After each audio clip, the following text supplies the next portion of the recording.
Este mensaje, el tema, le puse el camino a la grandeza. Y creo que es el mejor título para este pasaje que hay.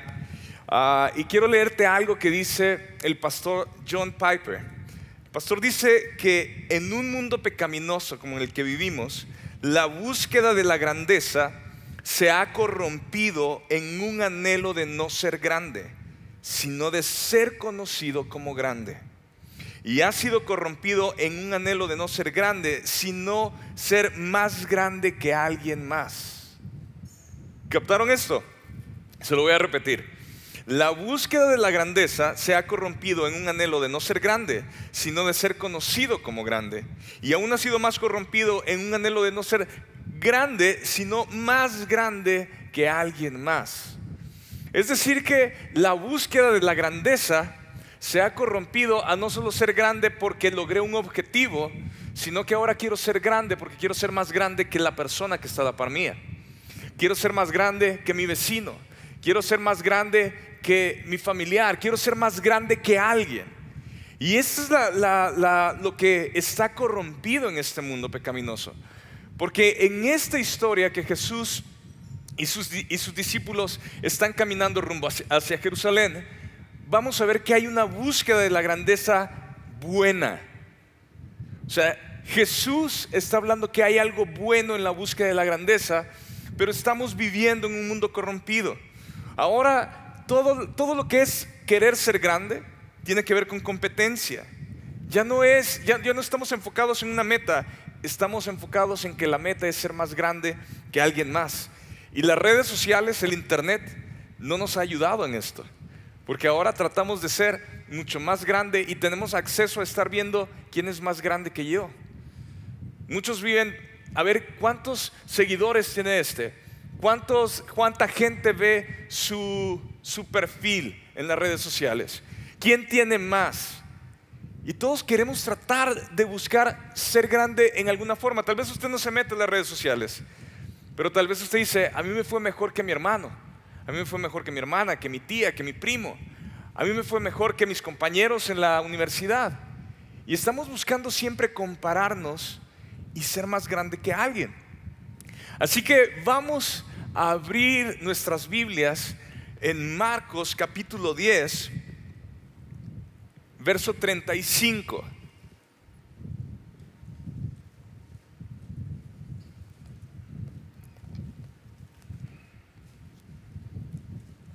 Y dice así: entonces Santiago y Juan, hijos de Zebedeo, se le acercaron y dijeron, Maestro, queremos que nos hagas un favor.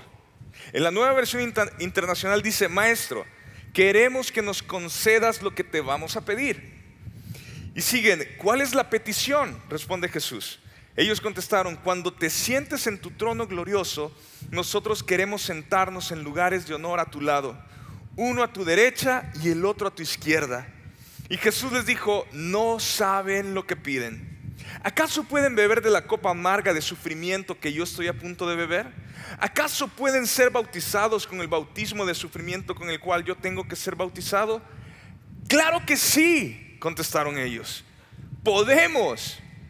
Entonces Jesús les dijo, es cierto, beberán de mi copa amarga y serán bautizados con mi bautismo de sufrimiento. Pero no me corresponde a mí decir quién se sentará a mi derecha o a mi izquierda. Dios preparó esos lugares para quienes Él ha escogido.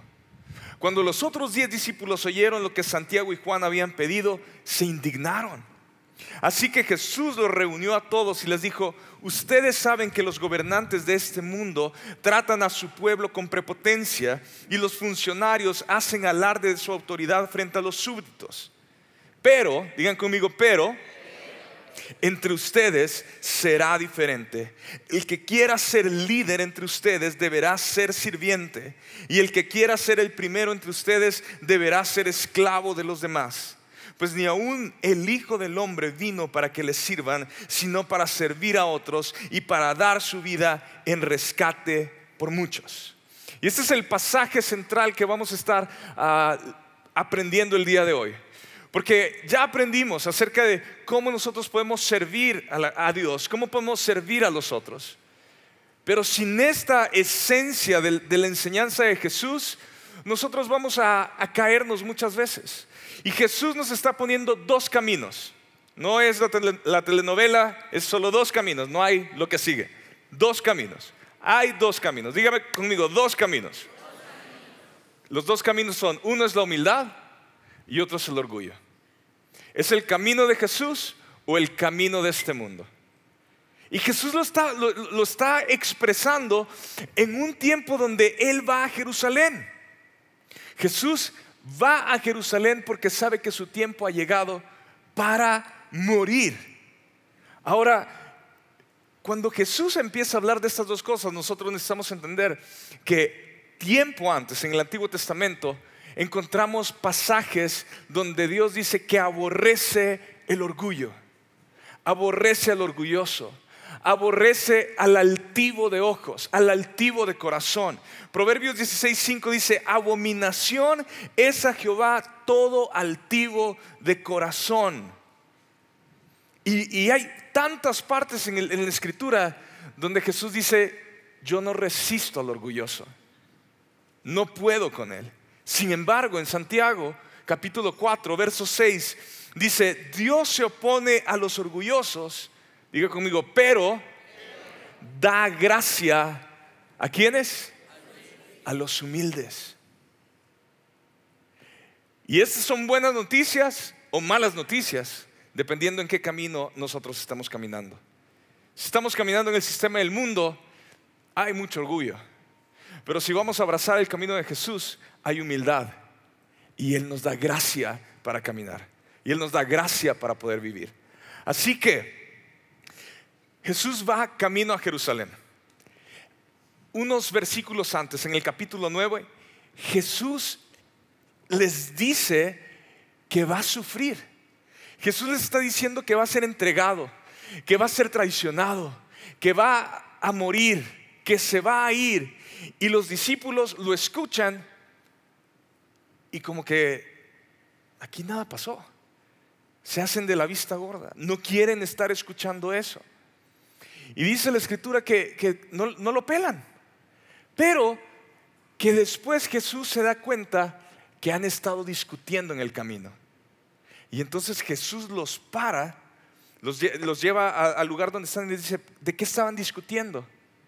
Y dice que todos se quedaron calladitos. Y entonces que Jesús les empieza a decir que el que quiera ser primero debe ser servidor de todos.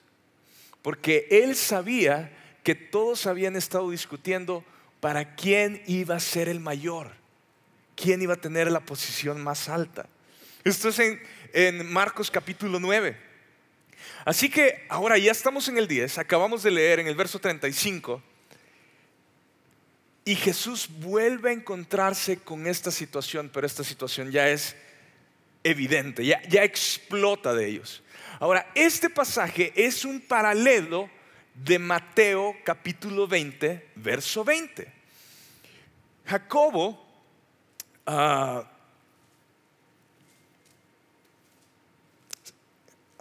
y Juan, en la nueva versión, en la nueva traducción viviente dice Santiago, pero en la Reina Valera dice Jacobo. Así que si usted encuentra ahí Santiago, Jacobo, es la misma persona, los hijos de Zebedeo. Cuando están ellos dos, dice en Mateo 20 que no solo van ellos dos a hacer esta petición, llevan a su mamá. O sea, son dos hombres, pero Mateo 20 dice que su mamá va por delante.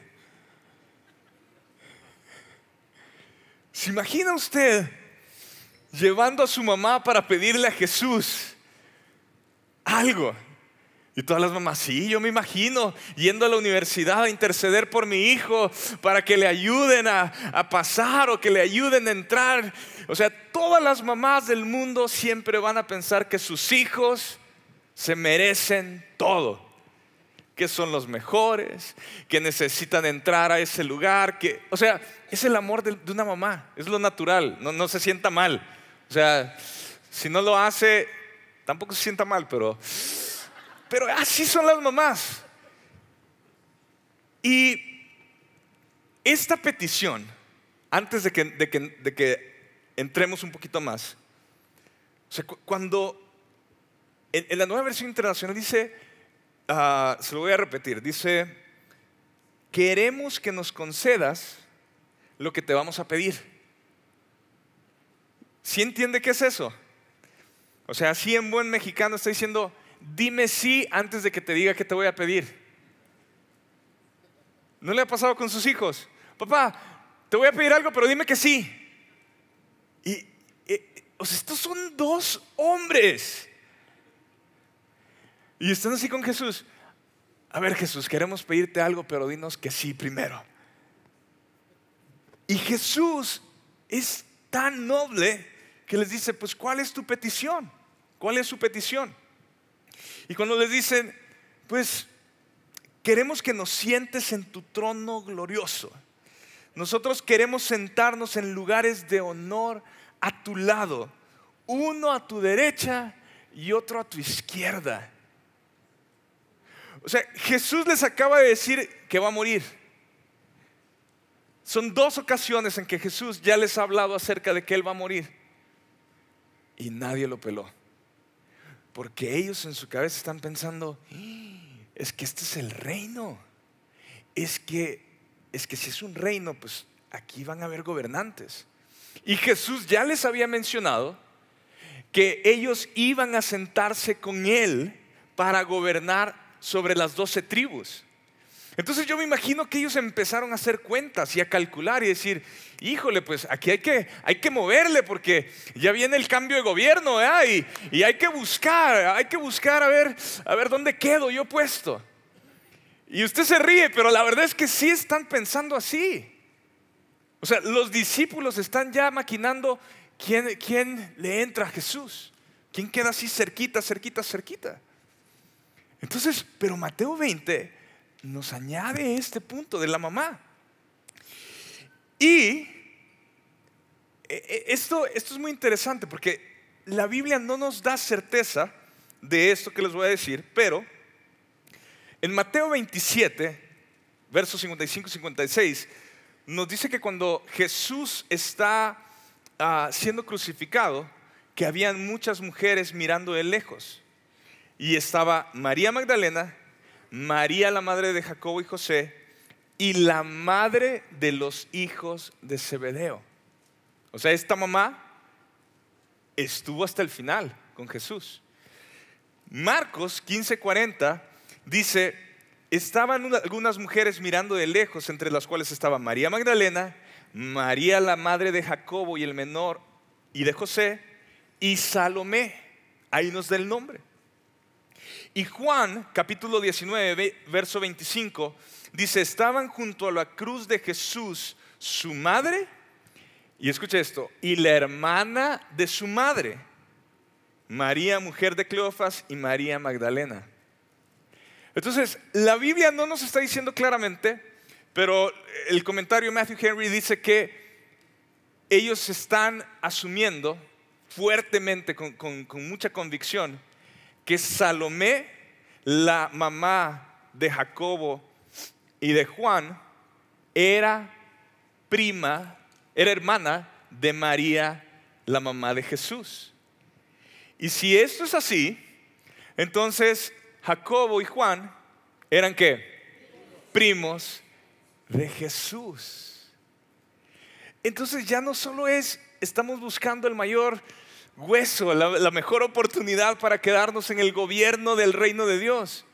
Somos familia, somos primos, y te traemos a nuestra tía a que venga y abogue e interceda.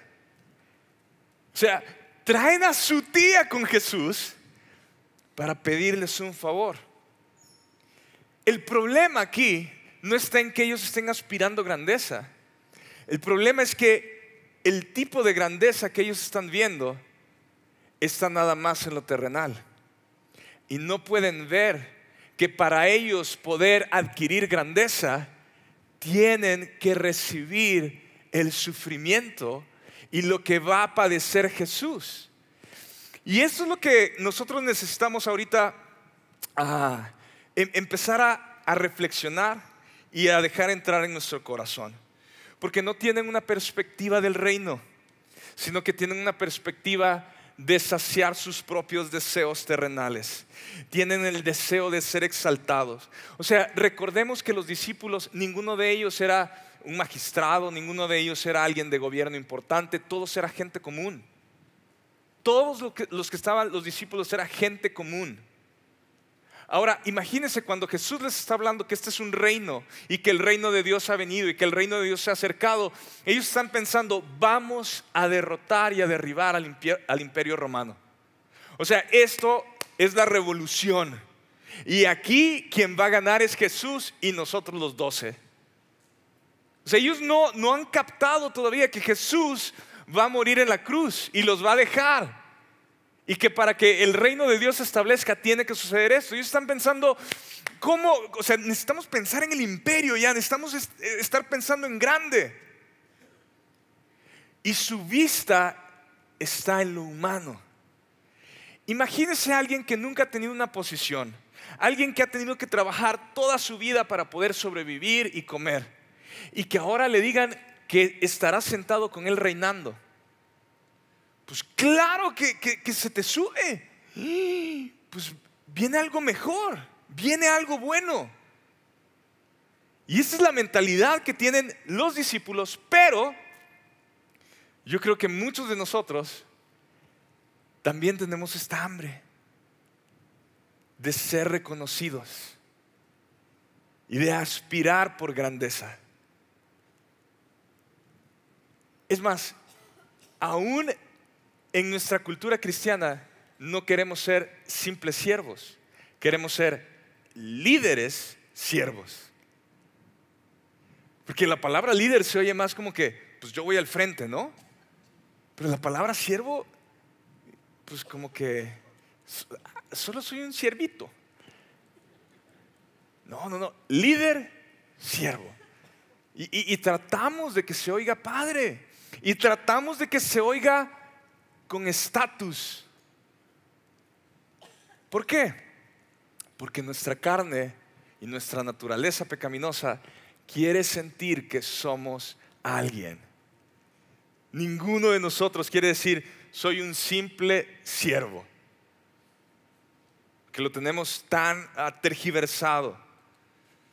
En lugar de que Jacobo y Juan hayan desarrollado humildad durante estos 3 años, la humildad de Jesús, se había estado alimentando el orgullo por sentirse importantes porque estaban al lado de Jesús. Los seres humanos nos pasa muchas veces cuando nos empezamos a codear con alguien importante, con alguien que tiene influencia, hasta cambia lo de adentro. No, pues yo ya me codeo con este. Yo ya tengo palancas con este. Yo ya tengo oportunidad porque conozco a y soy amigo del amigo del amigo del jefe, pero ya con 3 amigos que hay en medio, ya sentimos que podemos conseguir el mundo. Así que no solamente eran familia, Jacobo, Juan y Pedro era el círculo cercano de Jesús. Son los 3 a los cuales él se llevaba cuando quería estar solo. Jacobo, Juan y Pedro estuvieron en la transfiguración con él.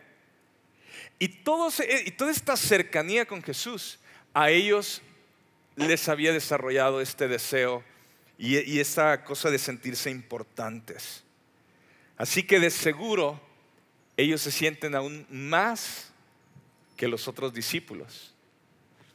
Y el pasaje dice que cuando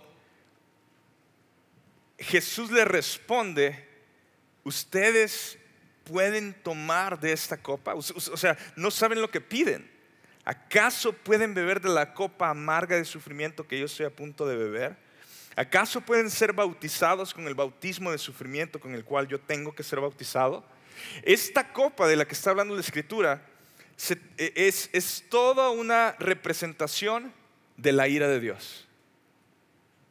Esto es lo que en el Antiguo Testamento representaba la copa. Esta es la copa de la cual Jesús está orando en el Getsemaní y dice: ¿será posible que pase de mí esta copa? O sea, ¿será posible que pase de mí la ira de Dios descargada sobre mí? Esto es lo que les está diciendo. Ustedes podrán beber de la copa de sufrimiento a la cual yo voy a enfrentar en este momento. Este bautismo no se refiere al bautismo que vamos a ver en unos minutos. Se refiere a que va a ser sumergido por sufrimiento. Y Jesús les dice: ¿ustedes pueden esto? Y la respuesta, ¿cuál es? Sí, sí podemos. 1, 2, ¿cuántas copas? Sí podemos. O sea, vean la capacidad de ser orgullosos y no darnos cuenta de cuánto orgullo hay en nuestra vida, porque nos creemos alguien, porque queremos grandeza sin sufrimiento, queremos la gloria de Dios sin la crucifixión. Así que cuando Jesús habla sobre su cruz, cuando Jesús habla de lo que Él va a padecer, ninguno de los discípulos le hace ninguna pregunta al respecto. Nadie quiere seguirle la conversación. Nadie quiere seguir con el tema. El único es Pedro, que dice: no, Señor, eso nunca te sucederá. Jamás. Y ahí es donde Jesús lo reprende. Así que Jesús les dice: es cierto, beberán de mi copa y serán bautizados con mi bautismo de sufrimiento, pero no me corresponde a mí decir quién se sentará a mi derecha o a mi izquierda, porque Dios ha preparado esos lugares para quienes Él ha escogido. Y la Escritura nos dice en Hechos capítulo 12 que Jacobo es el primer mártir, muere decapitado. Es el que muere de todos los discípulos, es el primero en morir, decapitado. Una muerte rápida, una muerte fea, una muerte grotesca. Jesús le está diciendo: es cierto, sí van a beber de mi copa, sí van a beber, van a ser bautizados de mi sufrimiento, pero todavía no les toca.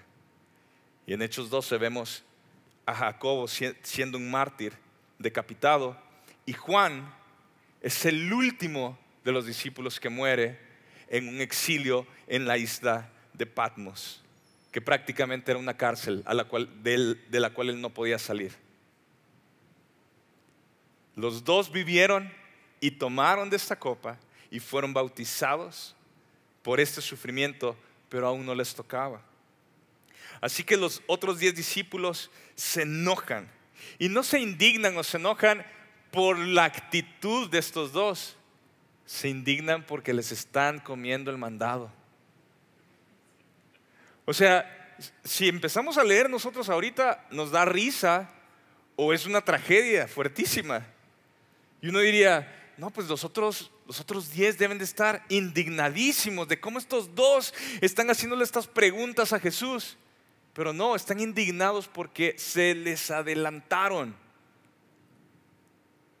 Estos son los 12 discípulos de Jesús. Y Jesús les dice, los reunió porque sabe lo que todos están pensando.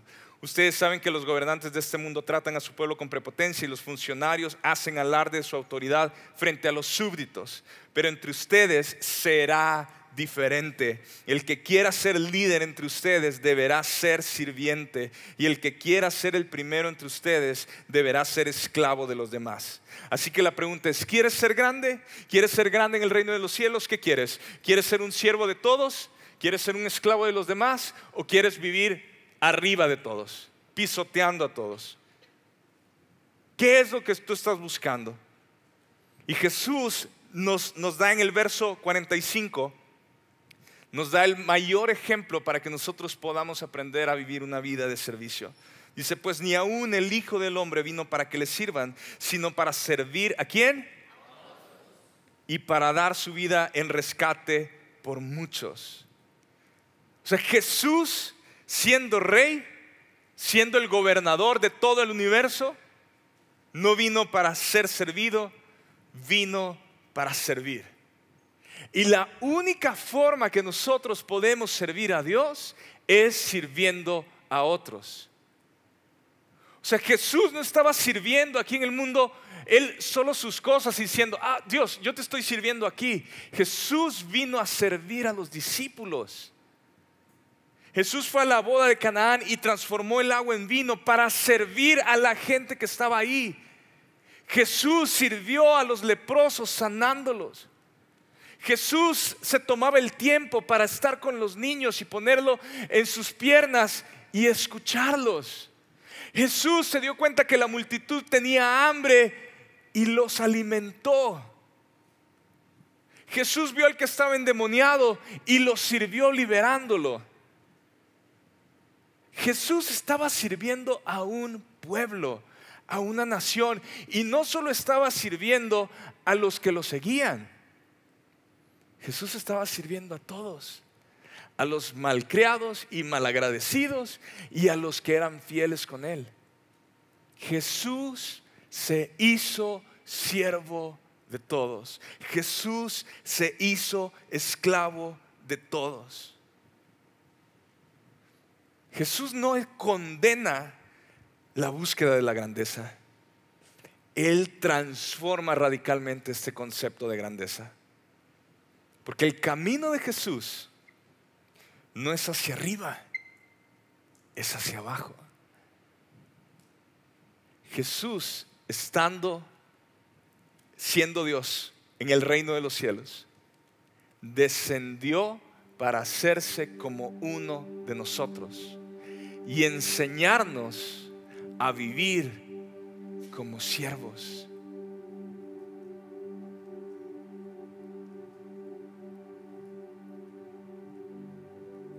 Quiero que lo medites. Todos estamos buscando algo. Todos estamos buscando que la gente siempre nos respete, que la gente nos vea como alguien. Por más buena onda que seamos, por más que tengamos los pies en la tierra,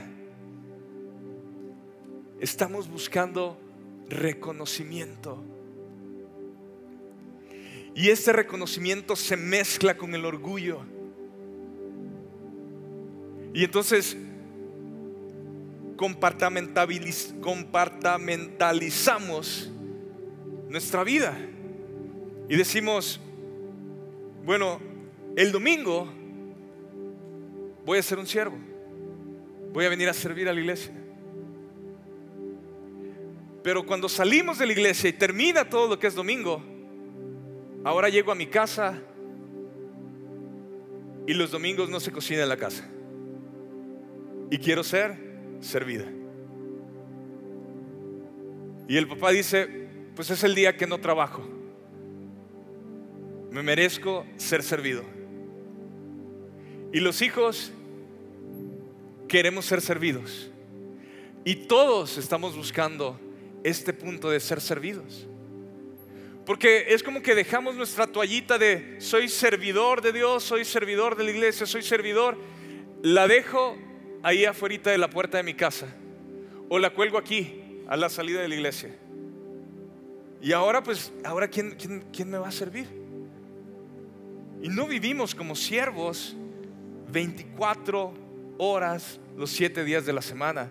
Estamos buscando un descanso. Estamos buscando a qué hora se termina esto de estar sirviendo siempre. ¿Cuándo alguien me va a servir a mí? ¿Cuándo alguien me va a levantar? C.J. Mahoney, el pastor, define humildad como la humildad nos evalúa honestamente a la luz de la santidad de Dios y de nuestra pecaminosidad. Lo voy a volver a repetir. Esta es una definición que él puso. La humildad es la que nos evalúa honestamente a la luz de la santidad de Dios y de nuestra pecaminosidad. Es decir, que humildad no tiene que ver con cuánto hago y cómo me porto. Tiene que ver con cómo soy parecido a Jesús. Y como Jesús no estaba dividiendo su vida, ahora soy papá, ahora soy hijo, ahora soy esposo, ahora soy maestro, ahora soy etcétera, etcétera, etcétera. Jesús solo tenía un título: siervo de todos, esclavo de todos. Cuando alguien lo interrumpía, cuando viene la mujer y toca su manto en medio de la multitud y él voltea y pregunta: ¿quién me ha tocado? Jesús no se molesta. Cuando llegan todos los fariseos con la mujer que ha cometido adulterio y lo interrumpen donde él está, Jesús no se molesta.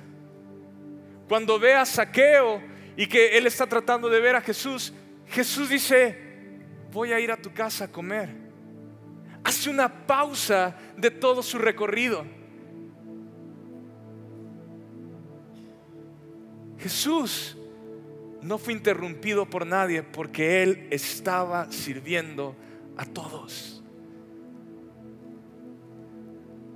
Y nosotros sufrimos cuando alguien nos interrumpe lo que estamos haciendo. Y toda esta semana leer la Escritura es como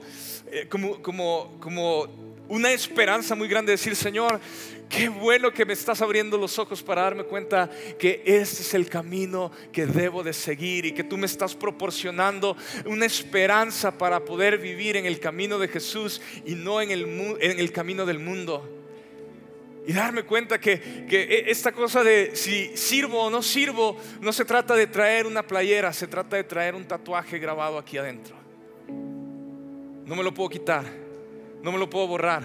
Está tatuado en mi corazón, está impregnado en mi corazón. Y solo el poder del Espíritu Santo es el que nos puede habilitar a vivir de esta forma. Porque si tú y yo tratamos de hacer con nuestros esfuerzos y hoy sí voy a ser mejor, hoy sí voy a ser un siervo, hoy sí me voy a llevar el premio del servidor número 1 del año, te vas a cansar. Y cuando te digan: no, hoy fuiste el servidor número 2 del año, vas a decir: no, pues ya no sirvo.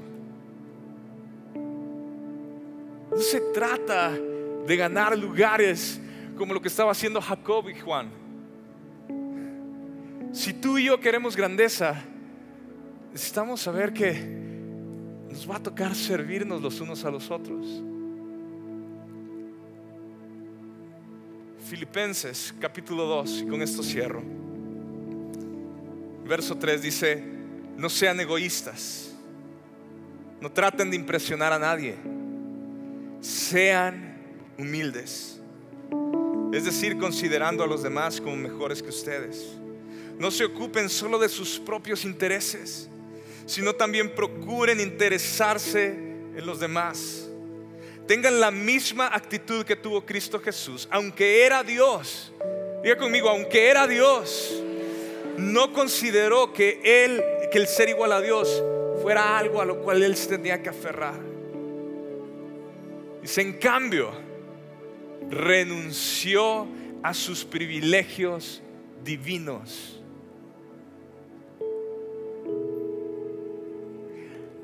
Y esto a veces lo leemos y no queremos pensar así. Renunció a sus privilegios divinos y adoptó la humilde posición de un esclavo. Tomó la humilde posición de un esclavo y nació como un ser humano. Y cuando apareció en forma de hombre, se humilló a sí mismo en obediencia a Dios. Y murió en una cruz como morían los criminales. Y por lo tanto Dios lo elevó al lugar de máximo honor. Dese cuenta todo lo que Él dejó. Y viene, es como que Él va bajando y va bajando y va bajando y va bajando y va bajando para poder nacer en una mujer y nacer frágil. O sea, en el parto Él pudo haber tenido 1000 complicaciones. Pudo haber tenido un paro respiratorio, pudo haber tenido infecciones, era un ser humano. O sea, Jesús sí pudo haber nacido en el momento, pudo haber muerto en el momento que nació. Murió a sus 33 años. O sea, Jesús era de carne y hueso, tenía sangre, tenía un corazón que dejó de latir. Y viene para abajo y viene para abajo, y Él rechaza sus privilegios como Dios. Se somete a obediencia, se humilla ante la creación. Siendo Dios, se humilla ante la creación. Siendo Dios, sale lleno de sangre y tiene hambre por primera vez y necesita que su mamá lo alimente. Y por primera vez Él depende del oxígeno de esta tierra. Siendo Dios, Él deja todo su poder, toda su deidad, y viene para abajo, para abajo, para abajo, hasta que llega aquí. Y cuando llega a la tierra, vive igual que cualquiera de nosotros. Y termina con la peor muerte y el peor sufrimiento físico que un ser humano puede soportar. Y en eso la Escritura dice: por lo tanto, Dios lo exaltó, Dios lo elevó al lugar de máximo honor y le dio el nombre que está por encima de todos los demás nombres, para que ante el nombre de Jesús se doble toda rodilla que está en el cielo y en la tierra y debajo de la tierra, y toda lengua confiese que Jesucristo es el Señor, para la gloria de Dios Padre. Tú y yo anhelamos ser alguien, anhelamos la grandeza. Es un deseo buenísimo, pero necesitamos entender que el camino va hacia abajo. Es el camino de Jesús. No se trata de quién será el primero o el segundo. Se trata de que con el que tengo a la par, con el que tengo atrás, lo veo como mayor que yo. ¿Quieres tener un termómetro de qué tanto a veces somos siervos o no? ¿Cómo reaccionamos cuando alguien nos da una orden y no es nuestro jefe y no es nuestro familiar? La mayoría de los seres humanos reaccionamos: ¿quién es este para que me esté hablando así? Mínimo que me diga por favor.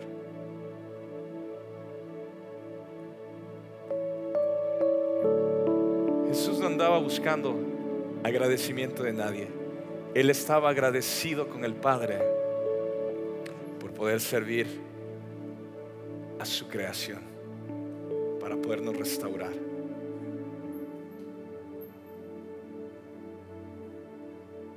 Si tú tienes conflictos en tu corazón y en tu vida donde dices: ¿cómo voy a vivir esto? Está imposible.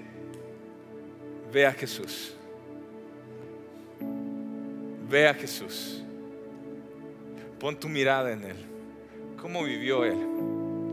¿Cómo vivió Él? ¿Cómo pudo Jesús arrodillarse, tomar la toalla y tomar la palangana con agua y limpiar los pies de Judas, el que lo va a traicionar, sabiendo que lo iba a traicionar? ¿Cómo pudo perdonar a Judas antes de que sucediera esto? ¿Cómo pudo servir a alguien que te traiciona, que te está robando?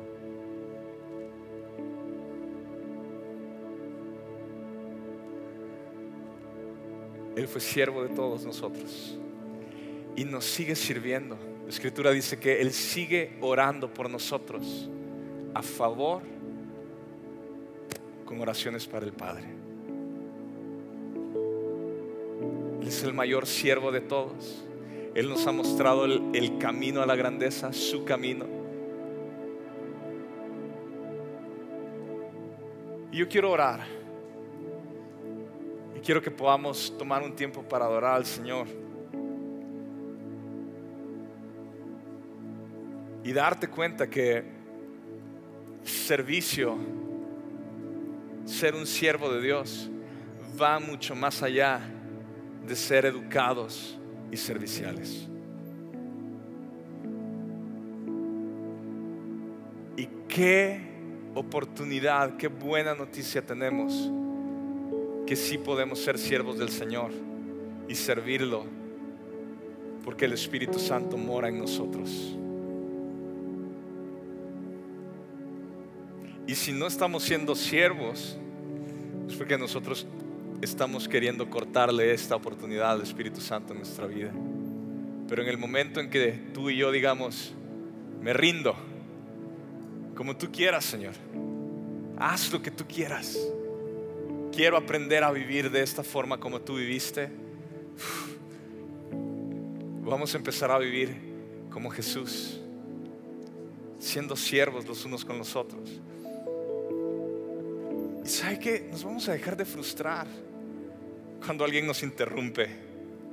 Nos vamos a dejar de frustrar, de estar evaluando si tengo que servirlo a él, si están abusando de mí, si se están aprovechando, etcétera, etcétera, etcétera, etcétera. Porque el día que nosotros lleguemos al cielo, híjole, nosotros vamos a poder llegar con manos llenas. Yo viví para servir a los demás. Yo viví para amar a los demás. Jesús dice con los niños, el que trate a un niño de esta forma me está tratando a mí. Es importante. El que le da al pobre me está prestando a mí. Su recompensa será grande.